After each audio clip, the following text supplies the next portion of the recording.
Otherwise, everybody would be beautifully staring at my wonderful breasts. Um,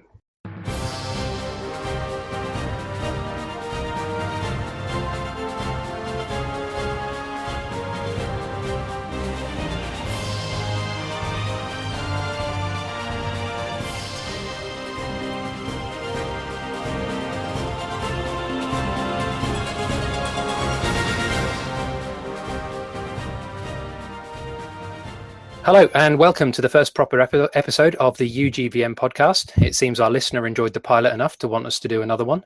I'm your host, Andy Kavanagh, but you can call me deKay. And with me today are Kendrick. Hello. And Zoe. Yo. Hello. Just in case you're wondering what happened to Niaz, he's lost in Elite Dangerous somewhere or something. He's marooned on a planet or he's crashed his spaceship or something. Although I should probably explain, in case our listener isn't from ugvm, although I think that's probably unlikely, the podcast will actually draw from a number of ugvm cast members, so the lineup each episode might not remain the same. Some of us will come in and out. A bit like that episode of The Simpsons where Homer gets his own talk show, if you remember that. Anyway, since our pilot, some of us have been to EGX, so we'll get started talking about that.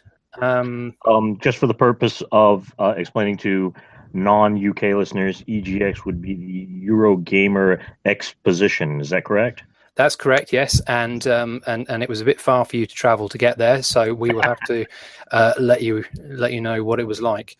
Probably best I will just explain how I got there. Unusually, for this kind of event, I went with work, and I'm not in the games industry or anything like that. I work in a school, and we organised a school trip down there. So we took a coach full of teenagers, which was a worry to start with. It was even more of a worry when one of them was quite sick on the way, with travel sickness, but it was fine. We sorted it all out, and I think all the kids who were there had a good time. So it was a bit strange. I was split between looking at the games and babysitting throughout the day. So it wasn't quite what I was expecting there. But, Andy, I have to ask, as an American, it astonishes me that the school system in the United Kingdom would consider a video game convention or expo to be an appropriate place for a school trip. Is this an indication that video games are a fully accepted form of entertainment that's appropriate for children on that side of the Atlantic? Absolutely. We run parts of the courses that we run. We actually do game development. So there's that, but also I don't know about in previous years because I wasn't interested in that side of it, but certainly this year at EGX there were an awful lot of seminars and lectures and talks and workshops based around the industry. So how to get into developing games, how to get into doing the art for games, how to get into game PR, how to get into games journalism. So there was an educational side for the kids being there. When you put it that way, that shed some light on my own misconception, because that's more a reflection of the education system in the UK than it is of video games. Just because no one would be that forward-thinking in America to believe that children would want to get a job in the games industry someday. Yeah, well, I think a lot of kids always want to get a job in the games industry, but I don't think it's something that's been promoted necessarily in schools. Certainly not until the last couple of years, I would have thought. But more so now. Hopefully, someday America will catch up. Yeah. And what I did like actually about the kids being there was, they're all 14 and 15-year-olds. The majority of them were boys. There were a few girls there. But when I was wandering around the place, I'd obviously keep bumping into them. And what surprised me is the games they were playing. I thought they'd be queuing up to try and get into play Call of Duty or Assassin's Creed or FIFA or that kind of thing.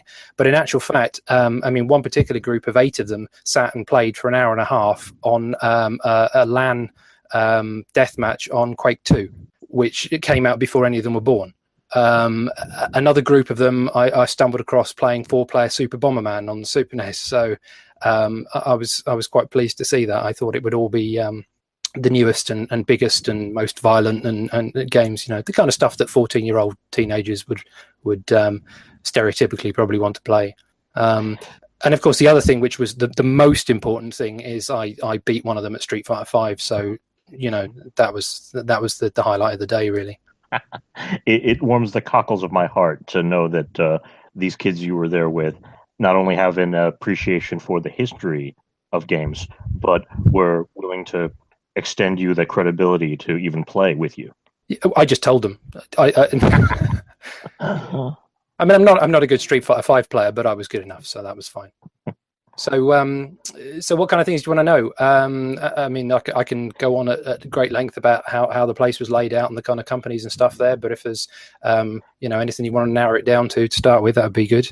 Well, as we discussed previously, I prepared some questions in advance. The Eurogamer Expo occurs later in the year than a number of other comparable shows.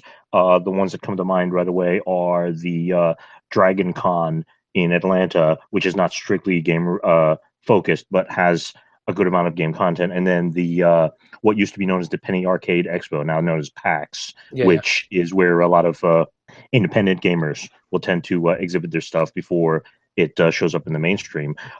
What makes EGA different, what makes EGX different to these other shows? What about its location and its position on the calendar sets it apart?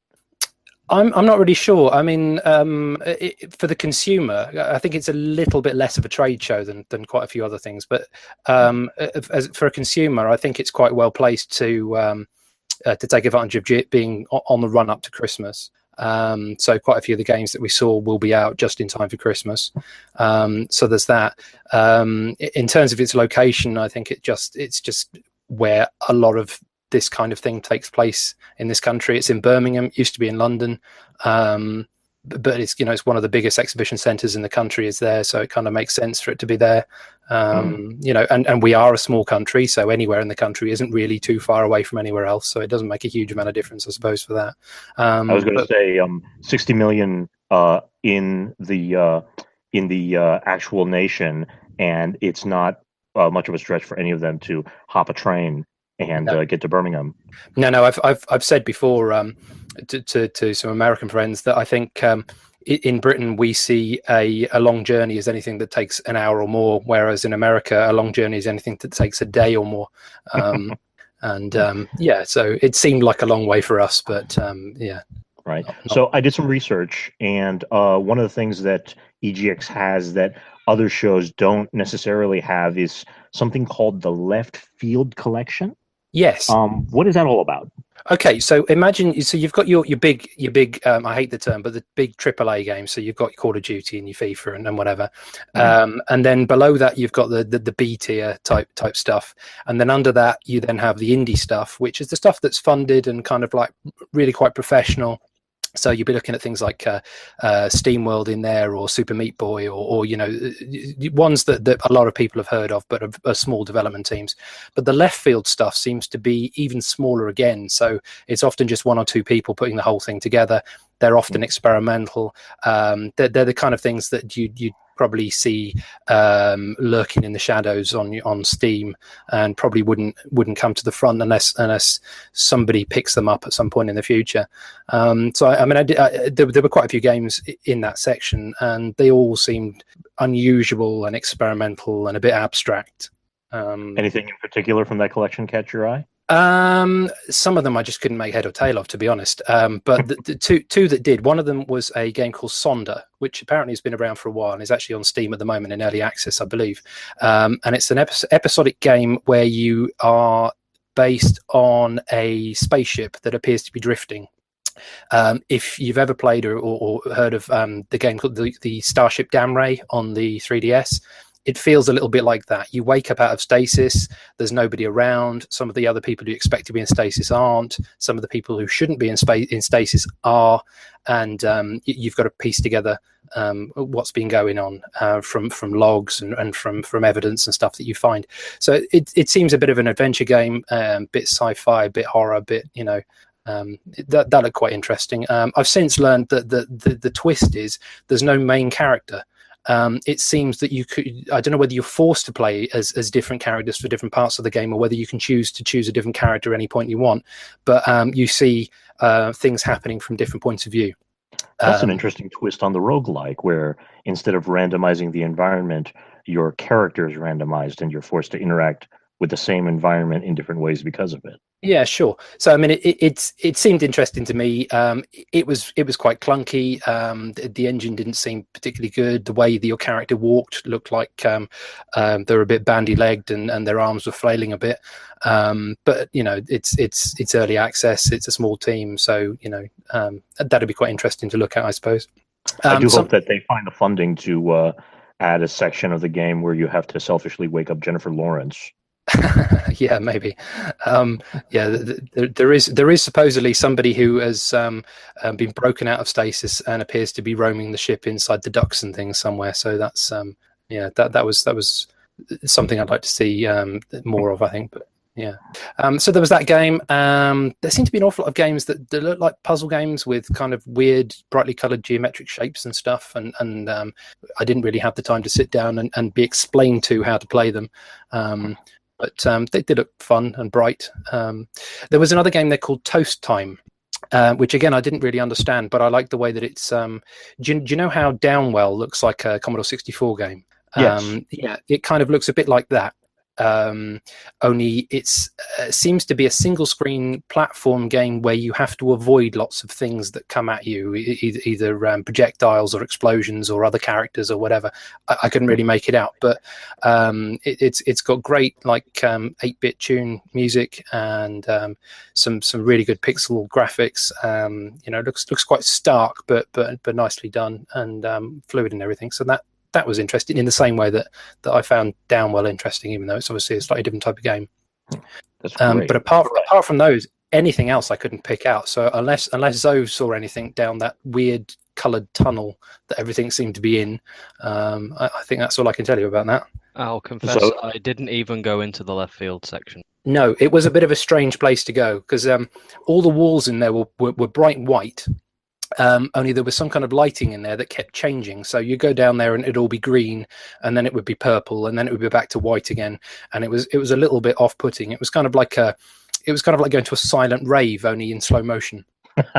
As if they were working too hard to call out the left field qualities of these single developer and offbeat games. Sure, yeah. And also to add to the slightly surrealness as well is a lot of the people who were there, obviously they are the developers of the games actually showing them off, which is another thing you don't get in some of the higher tiers of games. Right. So they're keen to tell you, but they're not necessarily PR people, so they're not great at being able to tell you. And a lot of them aren't native English speakers either, which kind of made things even more difficult for them to explain an already difficult to explain game. So yeah, a lot of the games there, I think we'd have to wait a little bit longer before we look at them properly and understand them. But it was interesting, if nothing else. I suspect then that this follow-up question is appropriate. Are there other leaders from the game industry wandering around incognito or not who the left field collection attendees are hoping to get the attention of? Are people hoping to get discovered, as it were? I bet there probably is, yeah, and it wouldn't surprise me. I mean, obviously that they're looking for a cheap win somewhere, so the bigger companies they'll have scouts out looking for talent elsewhere on the floor, I would imagine. So yeah, of course, these people, they've got the stalls laid out, and they want somebody to come along and tell them, if we give you a bit of money, your game can be on our system or under our umbrella, and pick up something that way. So maybe some of these will get picked up at some point in the future. Well, then that kind of leads me to my last question that I prepared before we go and talk about specific games that were exhibited at EGX. How much of the UK games buying market is represented at EGX? I suppose that question needs a little bit of explanation. In the States, typically the people who go to a convention or an expo that's video game focused will be enthusiasts, people who have encyclopedic knowledge of a game and its history, and who are likely to not only buy a game at launch, but buy a collector's edition and spend ridiculous amounts of money. I'm interested to know if EGX... Yes, exactly. I'm interested to know if EGX attracts a more casual flavor of gamer. Do you have parents going there? Do you have the people who might have bought the Wii initially, or people who are gaming only on their mobile phones, attending EGX. Well, it does cover for everyone. I mean, there were mobile games there, there were casual games there, there were parents there. In fact, we went to the pub in the afternoon, and while we were sat there, Chun-Li came in with her baby in a pushchair, which was slightly odd. There were quite a few parents there with little kids wandering around. I mainly wonder whether that was the parents were the enthusiasts and the kids were just there because they couldn't get babysitters or something. But there was quite a big cross section. I would say the majority of people who certainly I saw were real proper gamers, and the casual gamers, really, it's not the kind of event they go to unless they were tagged along with somebody else, I would have thought. But I think it's a certain kind of real proper gamer. It's certainly, you won't get many of the we've only played on a Wii crowd. Certainly, yeah. We only play mobile crowd. But if you actually look at the biggest queues for the event, and this has been going, I mean, I've been going to EGX since 2007, 2008. Mm-hmm. And without exception, every single year, the biggest queues are for Call of Duty, FIFA, and whatever other big shooter is out this year. So this year, the biggest queue by far of the whole exhibition was for the new Battlefront.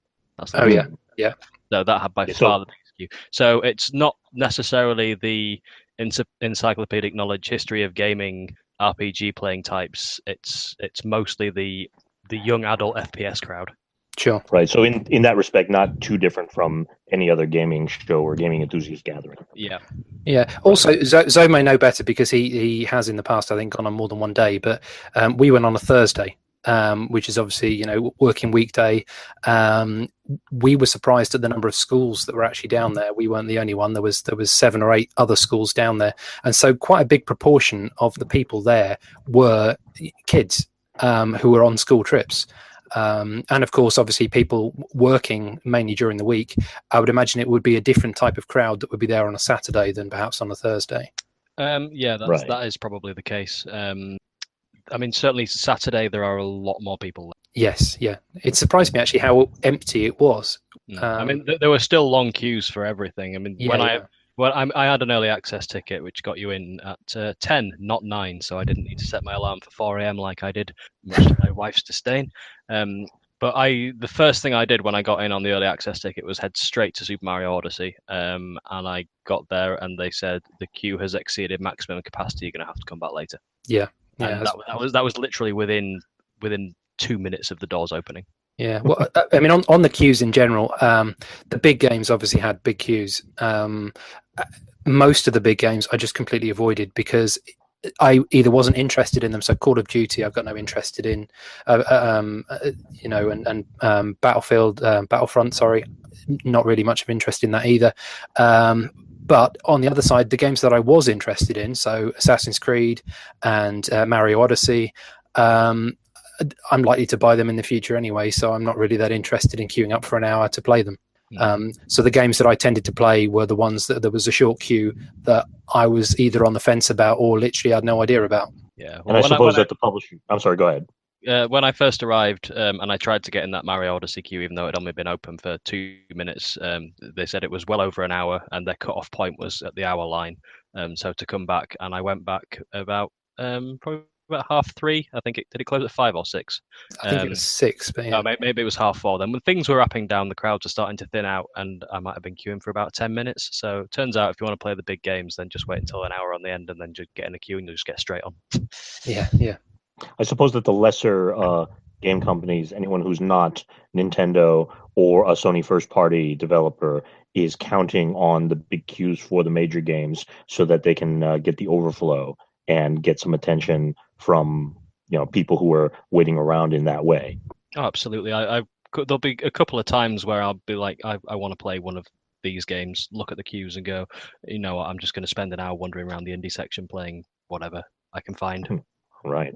Okay, well, that ends the questions that I prepared in advance. Thanks for enlightening me. I'm actually much more interested in seeing if I can find my way across the ocean and attend the show at some point in the future. Andy, I believe that there were a couple of specific games that you wanted to discuss that were exhibited at the show. Yeah. I'd like to point out Sonic Forces to Zoe, because he was so excited in the pilot episode of the podcast about going to see Sonic Forces and playing Sonic Forces and letting me know just how wrong I was about Sonic Forces. So Zoe, how was Sonic Forces? It was shite. I still want it. I'll still get it. But it was meant to be the same as Generations. I mean, you just copy and paste it and change the levels a bit. They've broken it. They have. I mean, I'm not a massive fan of Generations, but at least to start with, Generations was pretty good. But for Forces, it's just all. It was like a mixture between Sonic Heroes, which was awful, and Shadow the Hedgehog, which was awful, and that Sonic the Hedgehog reboot from 2006, which was awful. It's like, which are the worst games that we could possibly combine to bring back, and they've done that, and somehow it's worse than the sum of its parts. I mean, the first thing that I sat down with, there were 4 levels. I only got to play 3 of them. A modern Sonic level, a classic Sonic level, and the make your own. I think there was a tag one as well, but I didn't get a chance to play that. Wouldn't load for me. It crashed. Okay. Well, it wasn't showing on it was showing on the menu on one of them, but I got kicked off because I'd been on it too long. Then I came back later and went on a different one, and it wasn't on the menu, so I don't know what happened there. But I started off with the classic Sonic one, and like first thing that happened when I got hit, all my rings disappeared into the screen. You can't collect them if you get hit. Well, that's stupid. And that's just that's how Sonic has been for 26 years, and they've now decided to change it to something that nobody would possibly want. No. Is there anything redeeming about the game at all? Anything that will make it worth picking up for a tenner in 6 months' time? It's Sonic, and therefore I have to own it and play it to the end because I hate myself. Well, you're a married man now, so please be frugal and patient. I am frugal, except when it comes to Sonic games. Like I have a speed. The real killer for Sonic Forces that I noticed was, I mean, it was the very first game I played because Zoe pointed me in its direction because there was a lady there giving out posters to anybody who would brave the game. So I felt obliged to go and play it to pick up one of the posters. There was no queue at all for the game. There must have been, 15, 20 pods or whatever actually playing it on various platforms, and you could just go and sit down at pretty much anyone you want. And yet next door they had Sonic Mania, where there was a queue, and the game had been out 3-4 weeks already. And that's all everybody wanted to play on that store, which is just ridiculous. I mean, people were looking at Sonic Forces and then just moving on. It looked bad, it played bad, it sounded bad. It really sounded bad because while you're playing along, all of Sonic's furry friends, like Vector the Crocodile and Amy and all the other ones whose names I've forgotten for good reason. Every 5 seconds they pop up in the corner of the screen and shout in your ear, I can't believe there's this many Eggman robots. How are we going to get rid of them all? And then another one says, we'll manage it. And then another one says, why are there so many Eggman robots? How are we going to get rid of them all? And you've just said that and over again. And I'm hoping it's just because they haven't put any other dialogue in there yet and they're just repeating the same bit. But it was terrible. I mean, the only thing that makes me slightly optimistic is the fact that this is the exact same demo that they've been showing off for the last 7 or 8 months. Yeah. I've seen that exact same those 2 levels on YouTube many times with no changes at all. So I'm hoping that it's a really old build and they fixed it. Yeah.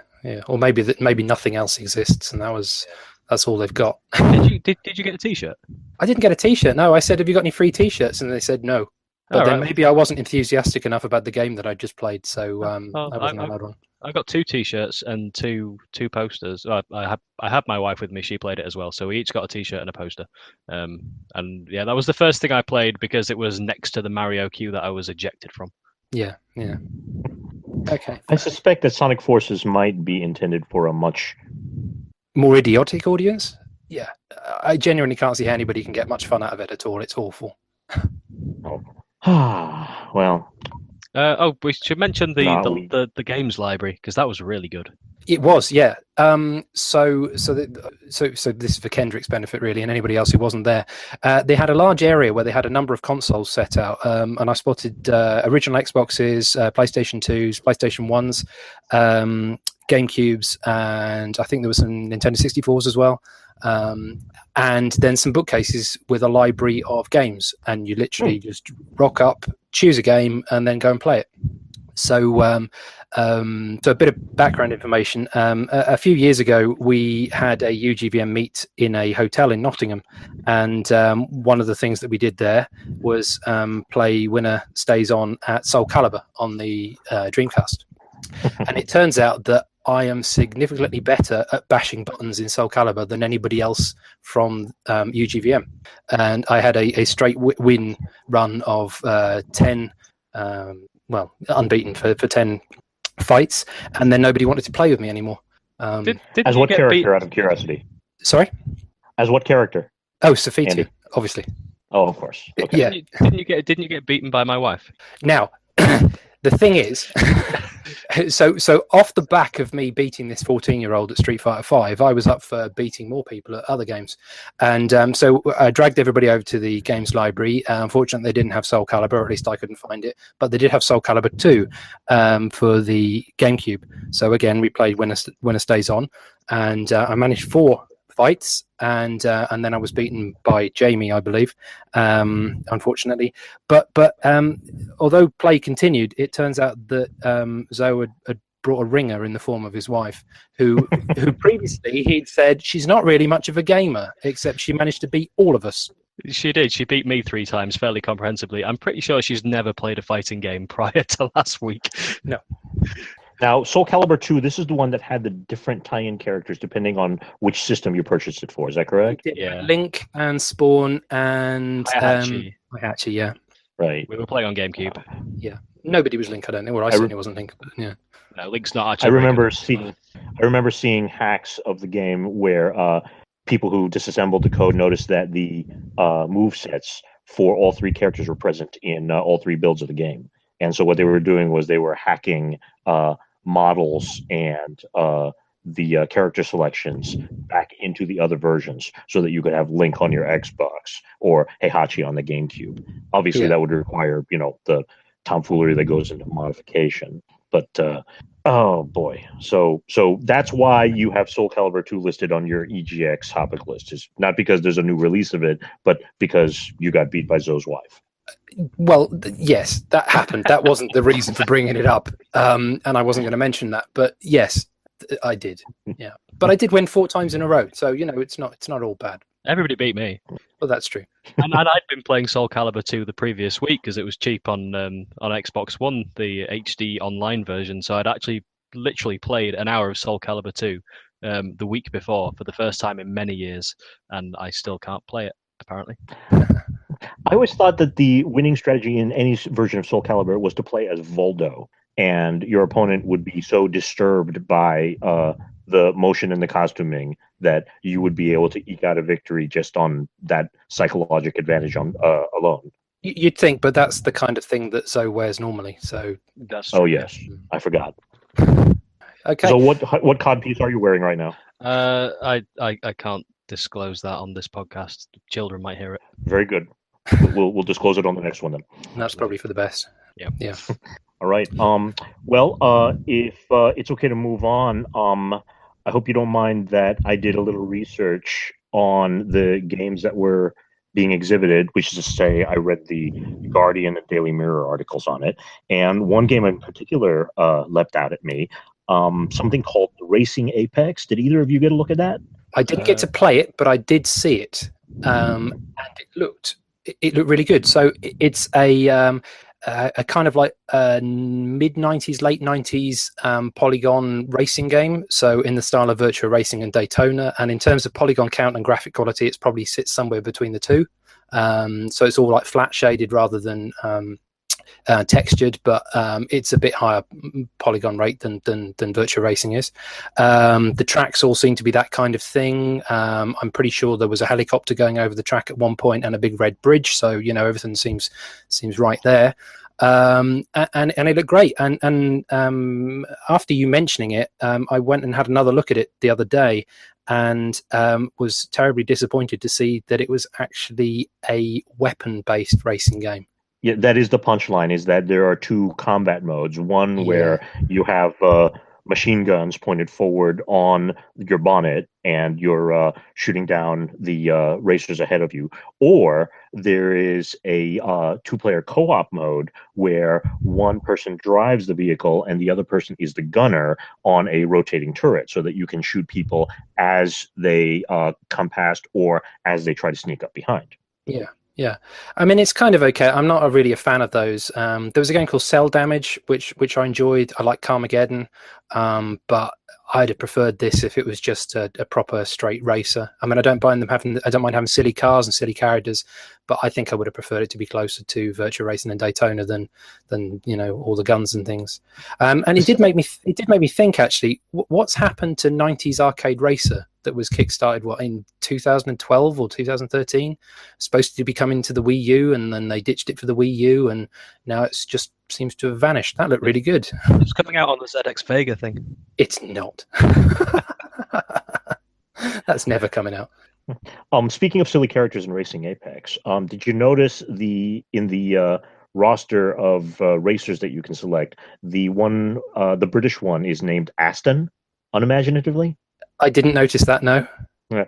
It gets worse. The American woman is named Alexa, and she has her fire suit unzipped down to her navel. Of course for, she does. Low polygon cleavage. Well, that bit won't burn, you see, if the car catches on fire.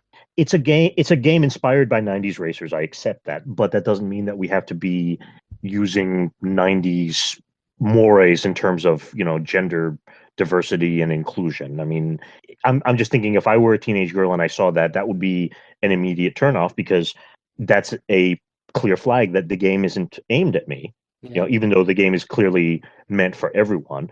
There are a couple of other things about the character roster that bothered me. The one black character, the token, if I may be so bold, is a Jamaican called Marcus, who stands head and shoulders and nipples taller than all of the other characters. So he is a stereotypical threatening black man, which bothers me, because why can't he just be a guy? He should be just a normal guy, another racing driver. Well, the thing is, we don't know his backstory, so he could he could still be that. Yes. Just to wrap it up, there is one racer from China who is realistically named Jun, but unfortunately they used the Japanese spelling of that, Jun, rather than Zhun, and that's just making me die a little bit inside, because I see people who don't know anything about Asian culture mixing up Chinese and Japanese and Korean names all the time, to the point where you have a character named Ryu Tsu Kim or something like that. And anyway, so I'm looking forward to trying the game out for real. I do hope that these early builds reflect works in progress, and that there are improvements on all these points that we've been discussing. Sure. It's lazy stereotyping as well. Yes. Play! On to our playlists for the last fortnight. I just want to quickly mention a couple of mine. One I mentioned last time is Hitman on the PlayStation 4. I've not got a great deal further through it. I think I was on Marrakesh last time I mentioned where I was. I've done that. I've done an interesting level in Bangkok where you are in a hotel, and you have to the two people you have to kill, one of them is a rock star who is 27 years old, which is an important number if you're a rock star. And I boringly just shot him with a sniper rifle. But the other guy you have to kill, I think, was his manager. He is on the lookout for souvenirs, and he has his eye on this beaten up old tuk-tuk that's parked around the back of the hotel. And he's been talking to the worker at the hotel who owns it, and the worker's been saying, well, it doesn't work, this tuk-tuk. So of course you can step in, fix it, and rig it to explode the moment he comes to test it, which was quite funny. You get an achievement for killing somebody by tuk-tuk, which was quite good. For the benefit of listeners who have not been to India or have not seen a Bond film, the tuk-tuk is the little three-wheeled taxi traditionally used in British colonial exactly. Yeah. Right? Yeah. So I mean, it sparks a bit when you turn the engine over, and luckily there's a red barrel just next to it, and we all know what happens with red barrels. So So yeah, so that was quite fun. And then one mission I did just last night is set in Colorado. You infiltrate a some kind of militia base, and there's all kinds of nasty people there, ex-Mossad agents and terrorists and anti-terrorist groups and all kinds working there, and you have to bump 4 people off. One of them is quite funny because he is seriously affected by OCD, which you use to your advantage. So he's forever washing his hands and checking his clock and things like that. And you can make him go a little bit mad by messing with the clock and doing other things that trigger his OCD. And to calm himself down, he likes to go and have a cigarette. So when he's not near his cigarettes, you can spike them with hallucinogenic drug. And then go and set off his OCD with various things, make it so he can't wash his hands by turning off the water supply to his sink, and off he goes for a cigarette to calm down, during which he then has a psychotic episode, thinks that there's things crawling all over him, runs into a nearby shed to wash his hands in the sink that's in there. You go in behind him and drown him.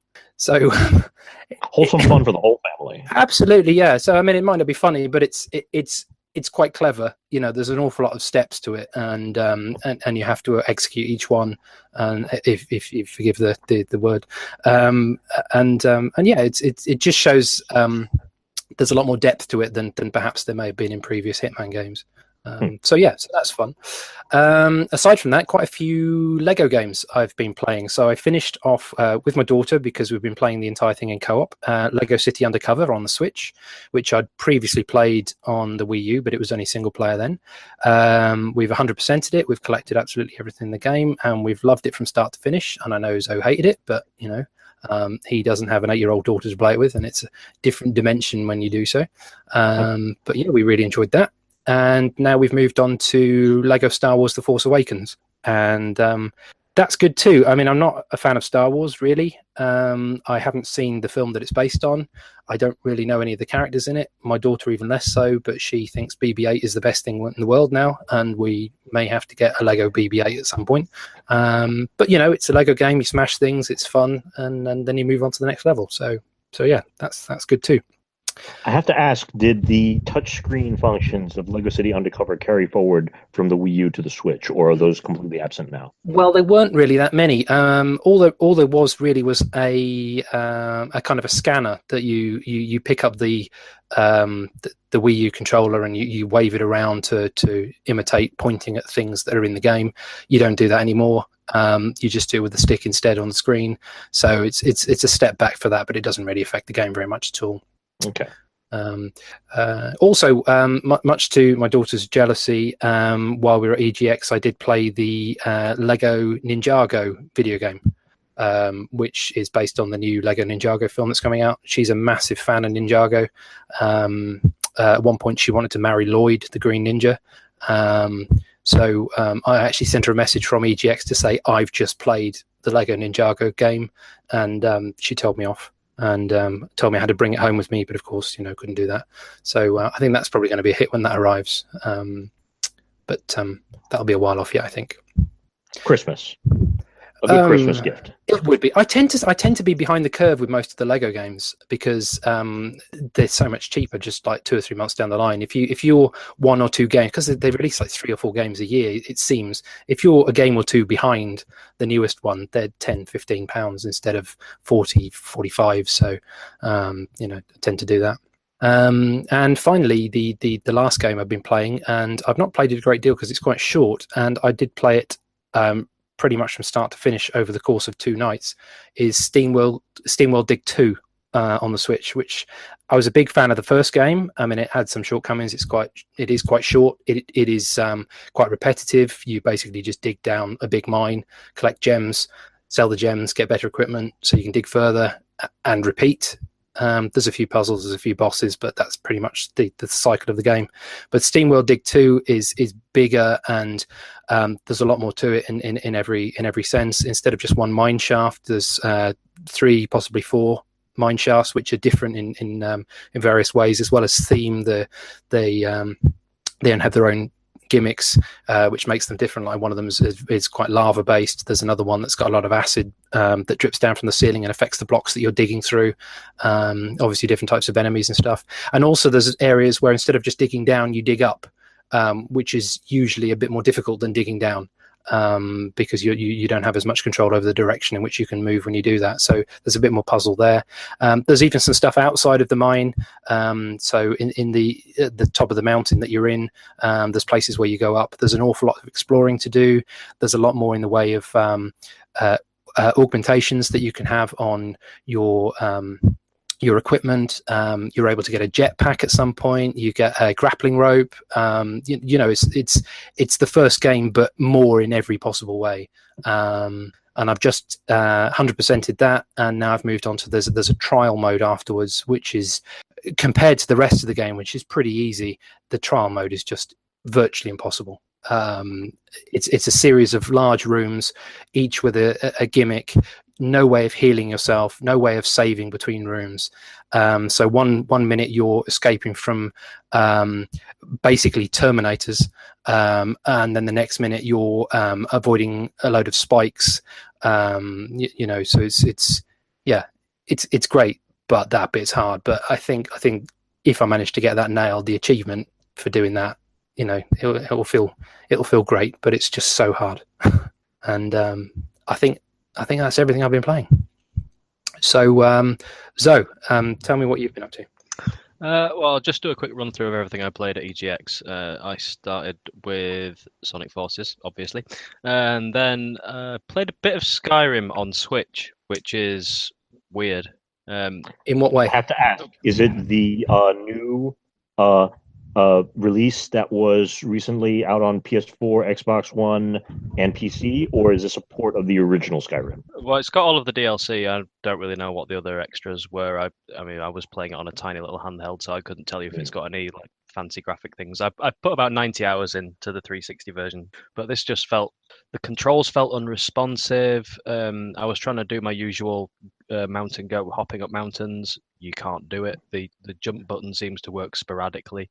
I mean, it is Skyrim. It's all there. It looks nice. It runs fine, but it just doesn't feel quite right. I'm not sure why. Is this memory from going back to it after Zelda, and because it's not quite as slick or as fast or as agile as Zelda is it just, it feels a bit slower and clunkier? And I mean, because it's an older game, it's 6 years older, so it does, but I'd expect that. But one of my main memories of Skyrim is if you wanted to get to the other side of a mountain, then you could either walk around it or you could just jump over it by going up and just spamming jump to get up these ridiculous climbs. And you just don't appear to be able to do that. And half the time you press the jump button, it doesn't even do anything. It just felt really sluggish and unresponsive. That tells me that it is the new version of the game, because a lot of the textures and the vertices of the landscaping model were revised in order to prevent that sort of exploit. So, well, I liked that exploit. It made navigation a lot quicker and easier. I like that too. Yeah, to try and go where you shouldn't go. That was the fun. Oh, well. I played Mario Odyssey, which I won't really go into because I know that Andy's trying to do a complete blackout on it. Absolutely, but is it good, and is it as good as you hoped? It's good. I don't know if it's as good as I hoped. I've got very high expectations. It's very strange, and I didn't really have any idea what I was doing, but I only had 10 minutes on it. There were loads of just great little things that you just come across. I stumbled across 2 random mini games just dotted around you donks that made me giggle. Good. But in terms of the actual core kind of getting around, I didn't really know what I was doing. I kept getting lost and stuck. But I'm sure it'll be great once I'm not trying to push through on time restrictions. Good, but I mean, it didn't smack you in the face as being absolutely terrible, like oh no, the other game. No, not at all. It's much better than that other game. Good. But I can't say at this stage if it's a Galaxy beta. And everything else I played was a driving game. Drive Club VR, which is old news, but I stumbled across it being demoed at a place that was selling gaming chairs, or big chairs as I prefer to call them. But they also had a cockpit thing that they were trying to flog, and that was set up with whatever the high-end Logitech wheel is, the G29. And a copy of Drive Club VR, so I gave that a go, and now I really want a racing seat and a steering wheel. Yeah. I also played Forza 7 and GT Sport. Forza 7 looks really nice. I played that on an Xbox One X. So Forza 7 and Gran Turismo Sport were both set up with cockpits and wheels and big fancy TVs. But they also, for each one, they had like 6 to 8 TVs with controllers, and if you just mention to somebody in the hour-long queue that you don't mind playing with a controller, then you just get to jump the queue. So I played both of those with a controller because that's how I would play them at home. Right. Forza 7 in 4K on an HDR OLED looks really, really nice. But it's Forza. If you've played a Forza Motorsport game, it's exactly what you expect it to be. Gran Turismo Sport, if you've played any Gran Turismo game, is exactly like you'd expect it to be. It doesn't have a career mode, which means that it's gone from a must-buy to I probably won't buy that. And I played Project Cars 2 for about 5 minutes, driving face first into a wall, pressing restart, driving into the same wall until I got bored of driving into a wall. There did seem to be an awful lot of that. I sat and watched a few people playing that, and nobody seemed to be able to do a single lap. No, I could barely do the first corner. I didn't once manage to get around the first corner without hitting the wall. No. And the wall is also a good 10 meters away from the edge of the track as well. It was quite impressive. I did a lot of street passing. I took my 3DS expecting to be the only one there with a 3DS. I know that Andy brought 2 because I did, because I've got 2. Because everybody should. Yeah, I've got 2, but I only brought 1. Actually, I've got 3 in front of me right now. So wow. I've not got around to processing all of the ones I collected. I was genuinely surprised at how many people had brought their 3DSs and were street passing. I got an awful lot of hits. I thought there'd be like 3 or 4 all day. So that was nice. That was all I played at EGX. 3 Switch games, 4 racing games, and a bunch of Street Pass. The only other thing I've really been playing, you might recall from last episode, I was being very self-congratulatory for not buying Destiny 2. And then about 3 days after we recorded, I bought Destiny 2. Well done. Thanks. I've finished it. I'm level 20. My power level, which is now... Okay, you say level 20, and that means nothing to me, who only vaguely knows a little bit about the first Destiny. So what is the level cap? Level cap is 20. Okay. I hit that shortly before finishing the story. Okay. The light level is now called the power level. I don't know what the cap is. I know that the raid requirement is 260 minimum. I'm 225. I think 265 is kind of the soft cap where things start getting arbitrarily hard. Right. I've been led to believe, but I'm making kind of steady progress. I got from 202 to 222 in an hour and a half session the other night, so it seems to be going up at a reasonable rate. It's Destiny, but everything is really simplified, which is really good. But I spent 3 years getting my head around the incomprehensible mess that was Destiny's systems, and now everything's been so scaled back that I'm actually more confused. It's gone from having 60 currencies to 2 or 3 if you include the one that they use for microtransactions, and it's just strange. All of the menus are so familiar but so subtly different that I spent about 600 hours in Destiny, and I'm just lost. Everything's strange. Oh well. But it's more Destiny, so that's good. And that's me.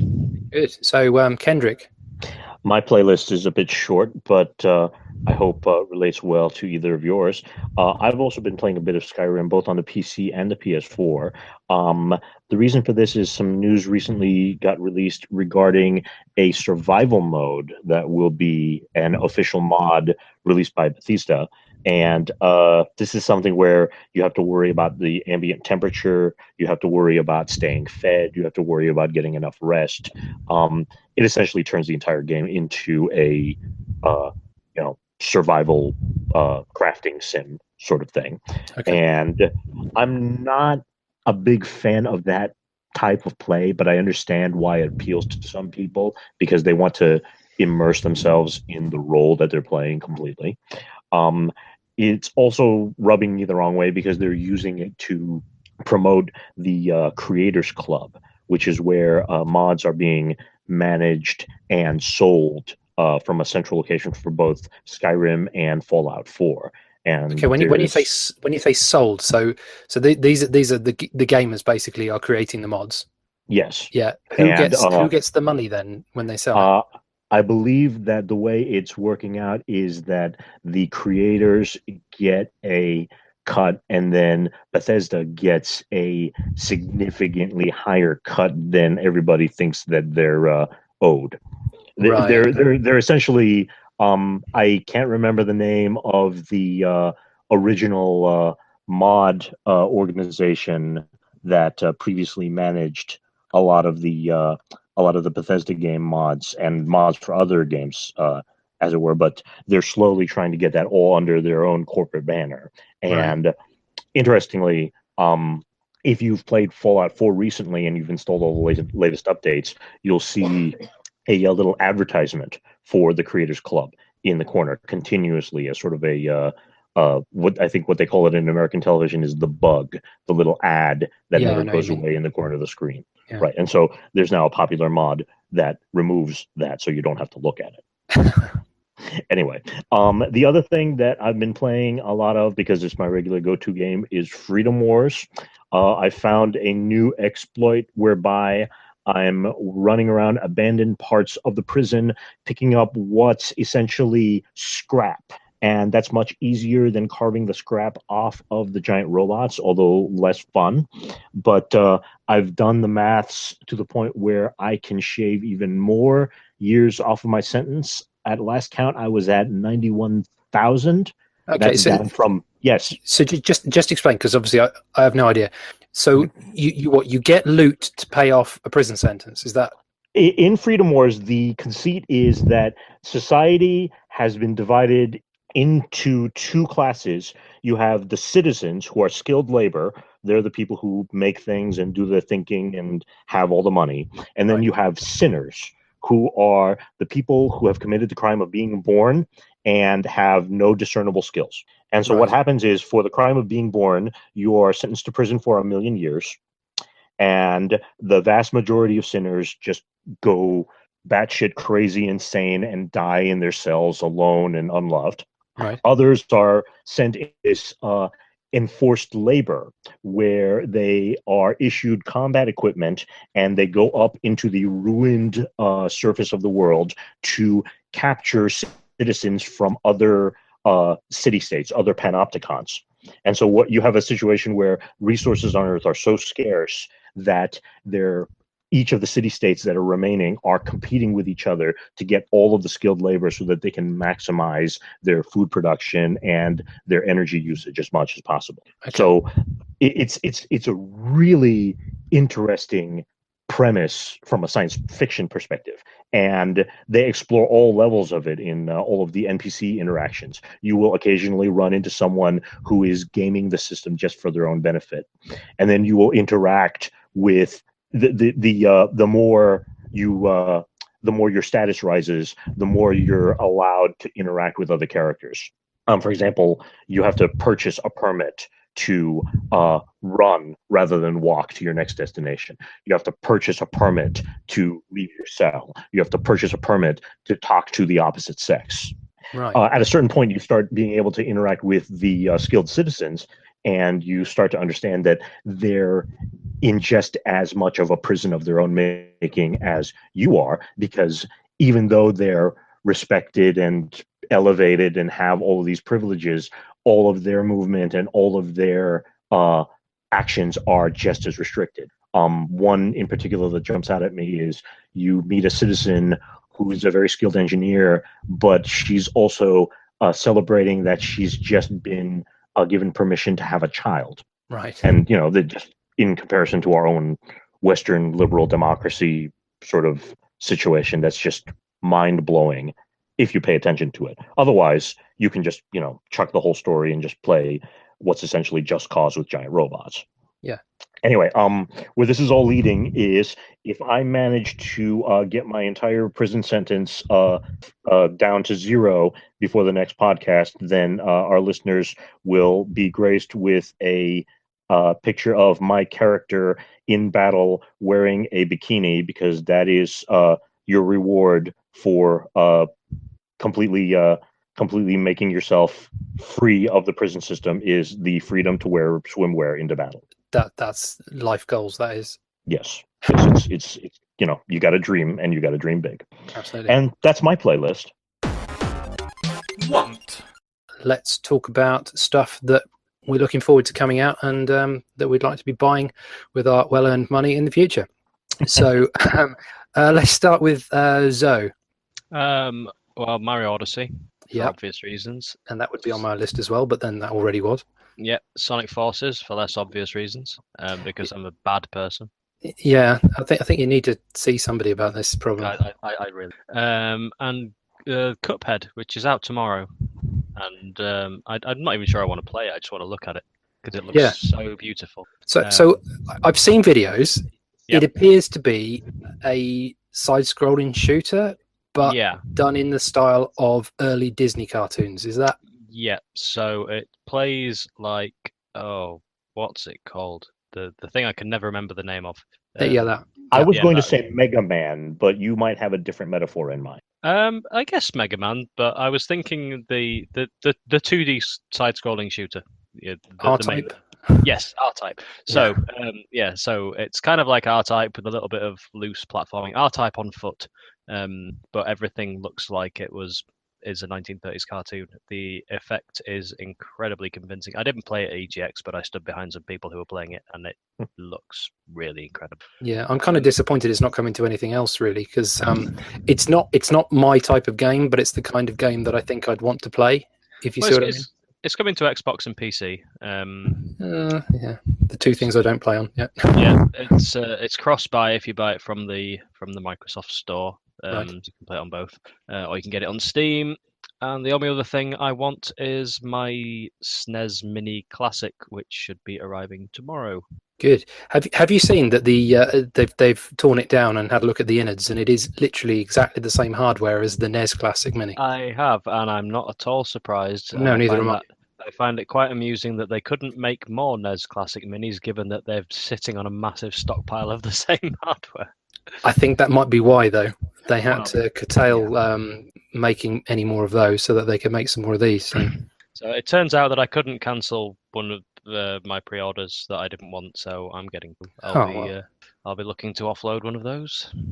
Okay. Am I correct in observing that the European shell for the SNES Classic reflects the hardware that you had for your SNES, in that it's gray and looks more like a Super Famicom, whereas the American one is the more squared off one with the purple switches? Absolutely. Yeah, okay. So I much prefer the European layout, although I do kind of like the fact that the US controller has got 2 concave buttons. Yeah, that is a bit strange, but then I suppose I don't know, you don't have the differentiating colours to thing. One thing I want to... I'm sorry, go ahead. Yeah, one thing I do want to mention about that, and you're the person to ask, have you got Parma Violets in America? I'm sorry, say that again? Have you got Parma Violets in America? I do not know what a Parma Violet is. Okay, they're kind of like very small sweets that are slightly floral scented, kind of a bit lavendery, I suppose, and they're the same colour and shape as the buttons on the American Super NES. If we had those sweets in America, they sound as if they would be sold exclusively to retirees not more than 2 years away from death. No, they're not. They're not kind of like hard boiled sweets. They're more like soft or slightly crunchy, kind of sherbety type molded sweets. It's not the texture so much as the flavor that makes me think that. They are disgusting. Yeah. They're absolutely vile, and it just tastes like you're eating a bar of soap. Yeah. While we're on the subject of the SNES controllers, you might be interested to know, or you might be completely bored to know, that the SNES controller is the only example of region-locked peripheral hardware that I'm aware of. Yes. Yes, I found In this other out words, when I tried to use one on mine.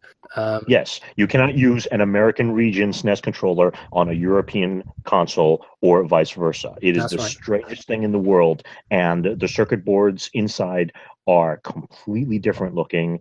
I have no idea why they decided to go that route, but it's true, and it means, one more silly thing that I have to try to collect. I did not know that. That is fascinating. Yeah, and completely nonsensical, but there you are. Hooray, Nintendo. Yeah. So a few things that I want then. I mentioned last time about Golf Story.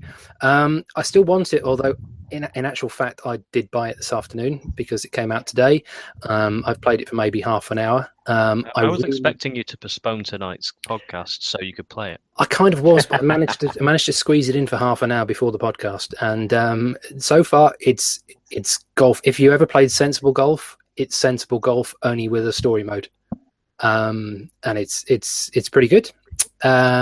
Similar to that, I'm still looking forward to Stardew Valley, which yesterday I think the developers said that they've everything's sorted now. It's all been okayed by Nintendo. They're ready to go. They just need a release date. So that could be any time now. Obviously, I want Mario Odyssey as well and Fire Emblem Warriors. One thing I did make a note of, we mentioned last time the I can't remember the company. Tecmo, was it, who make the Warriors game? That's the one. Yeah, yes. It's Warriors All Stars is the name of the game that they have all of their various franchises all crammed into one game. Although sadly it seems to be mainly only the Warriors and the Dead or Alive series, and then a few add-ons from various other places. So it's not quite as varied as you might think, sadly. So there's that. And one thing which I did see at EGX, which I thought looked good, was a game called Huntdown, which looks a lot like something like Alien 3 on the Mega Drive, or Contra, or something like that. So it's nice platformy, shooty, pixel art type stuff with really chunky explosions, sort of a bit like that game that's on the PlayStation 4, not the Expendables, the one that's got the Expendables in it with all the silly names of people. Can't remember what it's called. Broforce, that's the one. So it looks a bit like that, but it's not quite as silly, and everything's a bit bigger, but it's similar kind of thing, I suppose. That looked really interesting, so I'm probably going to pick that up when that arrives. So Kendrick, anything you're looking forward to? Well, at some point in the last week, I decided that I might want an Atari box. Right. And I'm not sure if this has been marketed at all over there in the UK or in Europe in general. We've seen about it, yes, but okay. Well, for the benefit, well, it's not likely to be released until around Christmas time. For the benefit of our listeners, the Atari box is a piece of hardware with an AMD x64 processor and a pile of storage in it. It's done up in a wood grain box similar to the original Atari 2600, and it's intended to play all of the beloved classics from the Atari library. Unfortunately, the shambling zombie company that now holds all of the IP rights to Atari's games has been very cagey about what games they might actually release on it. Obviously, there's licensing and negotiation to occur there, but I'm hopeful that this is going to be a way to access a lot of the old and obscure games that just haven't been released in retro collections before, from the Atari 7800, from the Atari, I'm sorry, I've been practicing this all week, so I want to make sure I'm doing it right. The Atari Jaguar? Jaguar, yes. Well done. Okay. Zoe's fallen down out of his chair. Yeah. Well done. And thank you. There have been so many Atari games that were released once on their original system and then were never seen again. And I'm hoping against hope that that's what the Atari box is for, that its purpose is to bring these games back in a way that they can be accessible to the world. And I hope that this isn't just someone with a clipboard and a balance sheet thinking that the NES Classic did very well. Let's get on that train. Sure. Have you seen the price, though? 300 of your human monetary units. So yeah. $300 in the US, £300 in the UK. I'm that does give me pause, but $300, you can't say that's not comparable to other game systems, but then again, this isn't going to be comparable to other game systems. No, so, although it does seem that you might be able to use it as a Steam box as well. So that would increase its library somewhat, but it's still that's still a lot of money. If they stick a load of arcade games in there, a load of old Atari arcade games in there, that would be that might tempt me. But will it have ET? Maybe they might have a few copies of that still lying around, I think.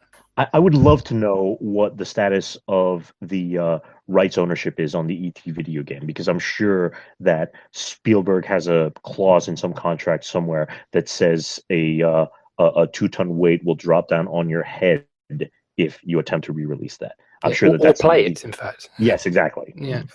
Anyway, we're in danger of reasoning in a vacuum here, because we have to wait for them to release more information about the proposed library and distribution and network connectivity, all this stuff that people have had questions about for months now that we haven't gotten satisfactory answers to. So just so we're not running off in a completely irrelevant direction, I think that's all I want to say about the Atari box at this point. Good. So I look forward to seeing it in a bin section at some point in the future. So things that I'd like to bin. I only have one thing to bin, and it's EGX. Now EGX was great, but it wasn't as good as I was expecting. Last time I went was when it was still called the Eurogame Expo, and that was down in London. I think that was, 2014, something like that, maybe. And this one now seemed to be a lot smaller. Physically the room was bigger, but it seemed to be a lot smaller. There seemed to be fewer people, fewer games, fewer stalls, and not as much to interest me. Now I realise part of what I'm binning is probably myself, because my tastes have moved on. I'm not as excited by all the new and shiny anymore, and I'm quite happy to wait for most things now. Obviously there's also things were tempered a bit that I was there to do my job as well. But although I enjoyed the day, to be honest, most of my enjoyment came from meeting up with other people from ugvm and a few other people that I know from elsewhere as well. And playing some old games and just having a good time that way, rather than actually the event itself. So I was slightly disappointed there, but it wasn't terrible. But I think I'm not actually sure that the room was any bigger, because at Earl's Court it was over 2 floors as well. Sure. And it felt smaller to me in terms of floor space, number of stands, the size of the stands. I felt like I could get from one end to the other and walk around every single booth a lot quicker. Yeah, that was certainly the case. But anyway, aside from that, I've got nothing else to bin. So Zoe, if you have anything. I'm going to bin Sonic Forces, then I'm going to take it out of the bin, then I'm going to play it, then I'm going to punch myself in the face, and then I'm going to put it back in the bin. Good. I'd also like to bin Skyrim on the Switch for removing my mountain goat capabilities, and I'd like to bin GT Sport for not having a career mode, and I'd like to bin Destiny 2 for improving everything, and in doing so... Well, all good reasons. And Kendrick? I'd like to bin the multiple online gaming services, because this is becoming too hard to manage. I thought of this the other day because I don't know if either of you had an opportunity to watch the new Star Trek Discovery television program. I haven't yet. I don't think I've got anything I can actually watch it on. I'm not even sure which channel it's available on over here. I've never seen a Star Trek thing ever. Okay. Well, in the UK and in most of Europe, I believe, Star Trek Discovery is available on Netflix. So right. I don't have Netflix. But for the majority of the market there, it's all sorted. Everyone can see it. Yes. In the United States, the studio that owns the Star Trek property, CBS, has decided to spin up their own streaming service, something that they're calling CBS All Access. Right. And so now you can see the first episode for free, but if you want to see the rest of the show, you're going to have to, throw X dollars per month at them for the purpose of watching that program. And hey, while you're there, why not enjoy the rest of the CBS library that you never gave a damn to begin with? Right. And so this got me to thinking about how there's Steam and the PlayStation Network and Xbox Live and what's the EA one called? Origin. A good old games. Yeah. It's gotten to the point where if you want to play a game and you're not subscribed to the system on which the game is published, you really have to take a long, hard look at yourself in the mirror and ask, am I willing to sign up for another service just to be able to play it? You know, I don't know if consolidation is the answer. I don't know if there's going to be the same level of disagreement about which game should be on what service, because for most of the world now, the default is Netflix. And if you're not on Netflix, then you're not going to reach the same broad market that your competitors are already reaching just by default. But that's what I would like to bin, just because I'm a curmudgeon and I'm tired of seeing little nickel and dime charges on my credit card. Yeah, I think it's a bit different in gaming land, because with the exception of PSN and Xbox Live, but with PSN and Xbox Live, you only have to pay if you want to play online multiplayer. You don't actually have to pay for any of the services; they're all free. Whereas if you wanted to watch every single exclusive TV series, then you would have to sign up to a lot of pay services, like 10 or 15 of them. And I think that is a very big difference. Yeah, it surprises me that there isn't, at least for TV and film and things, there isn't a kind of one payment that you can make to somebody who kind of does consolidate all those services. So they'll get you a Netflix subscription and an Amazon Prime subscription and whatever else there happens to be for one payment, and it all just comes under one banner. It seems there might be a gap in the market for somebody to consolidate them all that way. But you're still obviously jumping from one to another. And I'm not sure that giving one company the power over everything is necessarily a good thing. I'm not sure they have the power over it. I'm more thinking where you would get a bundle. So you go to Sky at the moment, and you'd pay. You could have the all-in package or whatever, and you get all your films and all your sport and all your entertainment channels and your kids channels and whatever, all for one payment. Well, why doesn't that exist for all the various on-demand, media streaming? Before Origin and Uplay and everything else, there was only Steam, and that's an awful lot of power for Valve to have. It is, yeah. It's also a lot of power for Valve to neglect. Absolutely. As you may have observed, a lot of crap gets published on Steam, which makes a lot of money for absolutely no merit. But, their business practices have often left a lot to be desired, and I think that giving you alternative options isn't necessarily a bad thing. Yeah. Anyway, this discussion of competition and winnowing the market is probably best left for another time. Absolutely. So, since our first podcast, the pilot that we did a couple of weeks ago, our listeners, we've had more than one, it would appear, have left us some questions. 2 questions, in fact. So we have at least 2 listeners, so that's great. So we should probably answer those, seeing as I did ask people to ask us them. So the first one then, Neil Hopkins, who is ex-UGVM himself, he would like to know, has Niaz managed to land his ship in Elite yet? Well, Niaz isn't here, so we're guessing not.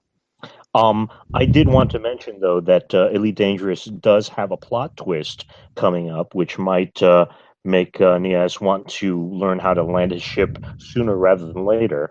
Are you aware that the peaceful alien race that was portrayed in that game has suddenly turned violent?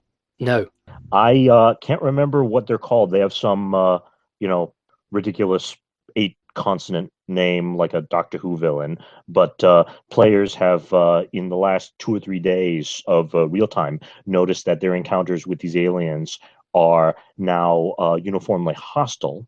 One interesting aspect of this interaction is that you can delay or defer your destruction at the hands of these aliens by feeding them escape pods with some of your crew trapped inside, which suggests that they're interested in capturing or consuming humans, and that's why they're suddenly being hostile. Body snatchers.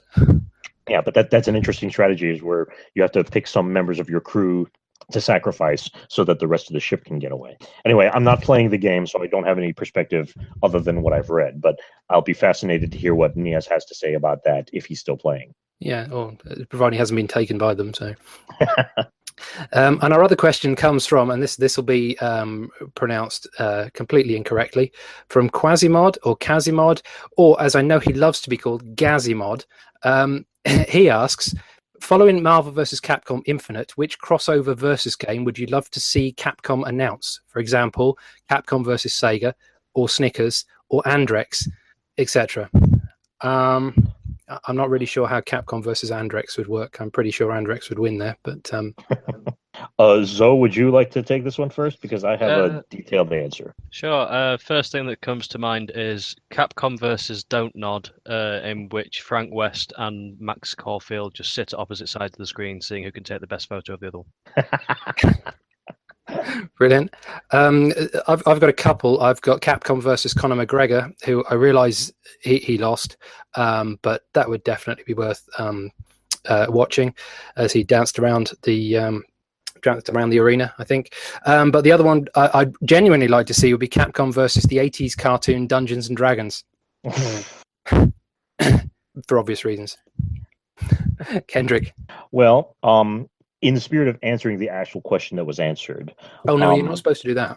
Yeah, well, I suppose that if this has to be a crossover that Capcom is announcing, I would like to see a revival of the old Rival Schools series. Okay.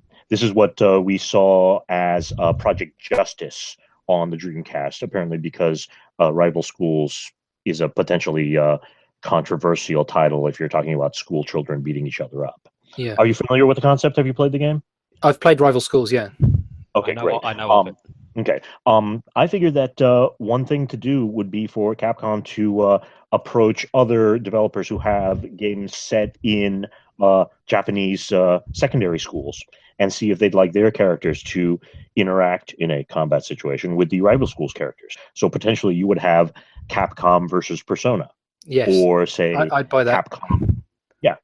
Yeah, already. And the Persona series already has its own fighting game spin-off, so it's a natural progression. Yes. Anyway, the off-color answer I have for this question is, why does the crossover have to come from Capcom? There are a lot of existing crossover games out on the market right now that don't have as much exposure just because the Disney Corporation isn't backing their promotion. A couple come to mind right away. Dengeki Bunko, which is Bandai. It's a Bandai's. I can't remember the properties that are in it. But there are a bunch of anime characters that are in it who are not ordinarily part of one another's world, and they're in a fighting game together. There's another one called Nitro Plus Blasters, which is essentially Battle of the Anime Cheesecake Girls. I don't know if you're familiar with Super Sonico. No. She is a woman in a tube top who sells giant overpriced headphones, and nobody's looking at her headphones because they're looking at other parts of her. But hey, she's in a fighting game. I don't know why, but she's in a fighting game. There's another one that Sega's released, something called the J-Stars game is another company. Anyway, the point is, there's a bunch of crossover fighting games that are worth checking out if, for whatever reason, the Capcom ones don't currently scratch that itch. Although I do have a soft spot for the game that was released on the Wii, the Tatsunoko versus Capcom. Yes, I've played that, yeah. That was the one that had the Gatchaman characters and a bunch of other fighters that came from shows that were never, ever released in the West anywhere. And even if you don't know anything about the characters, it's a batshit crazy game to play, and it's completely worth picking up a copy if you don't have one, and assuming you still have a working Wii or Wii U in the house. Yeah. I seem to remember that was a nightmare to get the licensing for everything there, because although it was pretty much all under one company in Japan, or at least one company now in Japan, the licenses over here and presumably in America were just spread across so many different companies, and getting them all back together for what was a very niche product and probably didn't sell many copies. That seemed like an enormous waste of time. Yeah, and that problem has been with the Capcom versus games forever. I don't know if you're aware of the original X-Men versus Street Fighter had Yes. a 18th character that wasn't present in the West. No, I don't know. His name is Norimaru, and he was the only character that was not explicitly part of the Marvel or Capcom rosters. He was a mangaka, a comic book artist. His special attack was to open his messenger satchel and fling all of his art supplies at you, protractors and pencils and inkwells and all sorts of things. And he was portrayed stereotypically, I suppose, is the most poetic way of putting it. You know, skinny, bespectacled Japanese man who had, let's just say, improper reactions to the attractive female opponents when he encountered them in the ring. Right. Well, if we don't have to have Capcom, then I'd like to see Viva Pinata versus Pen Pen. Okay. I'm not sure how much of a fighting game that is. That seems more like a Pokemon ripoff, honestly. I think it's more of a cuddling game, isn't it, rather than a fighting game? I don't know. That dog from Pen Pen looks pretty angry. Well, that's true. Fair enough. Right, well, that's the last of our questions then, and so the end of our podcast. Thanks very much for listening, everyone. I say everyone because I'm assuming, again, the two people have tuned in to get the answers to their questions. As before, please send us any questions to podcast@ugvm.org.uk, or you can contact us on our Twitter account, which is ugvm podcast. And then you can follow or look for us in various places. You can find me on Twitter at deKay01. That's DK with a K. The K's in the middle, by the way, not at the beginning. Anybody else, so? Yeah, you can find me on Twitter at Zamoniac. You can find me on most gaming services at Zamoniac. And Kendrick, do you have anything to plug? I wanted to reach out to retro gamers and people who are interested in video adaptation and game system modification. If you have an interest in these sort of things, come see us at gamesx.com, which is run by Lawrence of Australia, better known as Neo-effing Geoman. We run a forum there where we can answer all your questions about modifying or repairing your old game system. Oh, sounds interesting. Okay, well, thanks for that. And that's it then. Finally, just one last thing before we go. Those of us on UGBM will know, but it's coming up to the 7th anniversary of the unexpected death of one of our friends, Owen Alloway, otherwise known as the Rev. I'd like to think that on whichever plane of existence he now resides, he'd want to be talking on here about Doom on the Switch. It was actually because of his funeral that many of us from UGVM met in real life for the first time, and we miss you, big man. Seconded. And thirded. I never met him, and I miss him as well. Sure. Anyway, thanks for listening, and see you next time.